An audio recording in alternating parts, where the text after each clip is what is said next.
Saya juga telah mendapatkan laporan dari Panglima TNI dan Kepala BIN tentang gugurnya Kabinda Papua, Brigjen TNI Igusti Putudani Nugraha Karya SE, dalam kontak tembak dengan kelompok kriminal bersenjata KKB di Kampung Tambet, Distrik Beuga, Kabupaten Puncak, Provinsi Papua pada Minggu sore. Saya juga telah memerintahkan kepada Panglima TNI dan Kapolri untuk terus mengejar dan menangkap seluruh anggota KKB.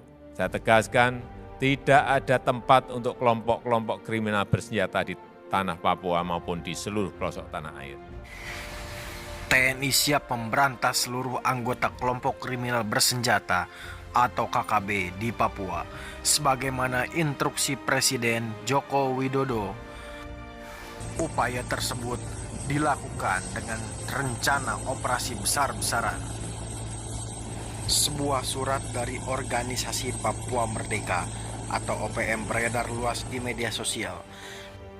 Dalam surat yang ditandatangani penanggung jawab politik OPM TPNPB, Ketua Umum Jeffrey Bomanak, OPM meminta untuk berunding dengan pemerintah Indonesia. Surat ini diduga merespon pemerintah Joko Widodo kepada Panglima TNI Marsikal Hadi Cahyanto dan Kapolri Jenderal Listio Sigit Prabowo terkait Kepala Badan Intelijen Negara Daerah atau Kabinda Papua Brigjen TNI IGP Dani Karya Nugraha yang gugur ditembak KKB di Buga. Isi surat sebagai berikut. Syukur bagimu Tuhan, hai tanah Papua. Berdasarkan pernyataan Presiden Republik Indonesia Mr. Joko Widodo dan Ketua MPR RI pasca penembakan Kabin Papua oleh pasukan khusus TPNPB OPM, maka Presiden Republik Indonesia dan Ketua MPR RI mendesak TNI Polri untuk melakukan operasi militer di Provinsi Papua dan Papua Barat. Maka kami sebagai penanggung jawab politik Organisasi Perjuangan Bangsa Papua hendak menyampaikan beberapa hal penting sebagai berikut.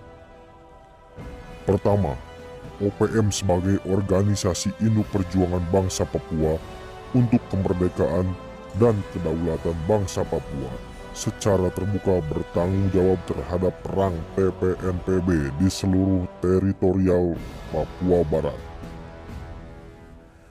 Kedua, konflik bersenjata antara TPNPB OPM melawan TNI Polri hanya dapat diselesaikan melalui perundingan yang bermartabat dan demokratik berdasarkan ketentuan dan aturan internasional oleh kedua aktor utama yaitu OPM dan NKRI.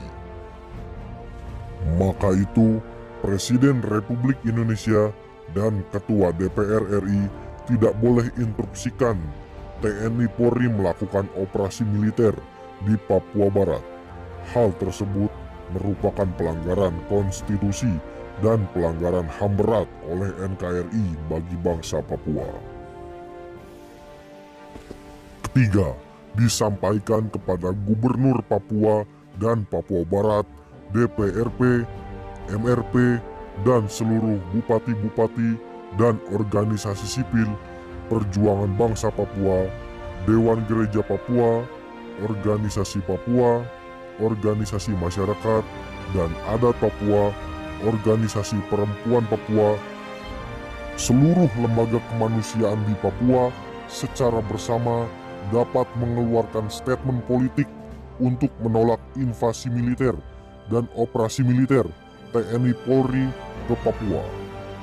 Dan selanjutnya, semua pihak untuk menekan pemerintahan Republik Indonesia secara demokratik dapat berunding bersama OPM sebagai penanggung jawab politik dan aktor utama konflik di tanah Papua. Konflik bersenjata hanya dapat diselesaikan melalui perundingan internasional yang demokratik dan bermartabat antara kedua aktor utama yaitu OPM dan NKRI. Demikian himbauan organisasi Papua Merdeka sebagai penanggung jawab politik perjuangan bangsa Papua untuk diperhatikan oleh pemerintah Republik Indonesia dan seluruh masyarakat Papua dan negara-negara pendukung perjuangan hak asasi manusia Papua di internasional. Dikeluarkan pada tanggal 27 April 2021 dari Kantor Pusat Perjuangan Bangsa Papua, Markas Besar OPM TPNPB Victoria, atas nama pengorbanan rakyat bangsa Papua, penanggung jawab politik Papua. Sekian.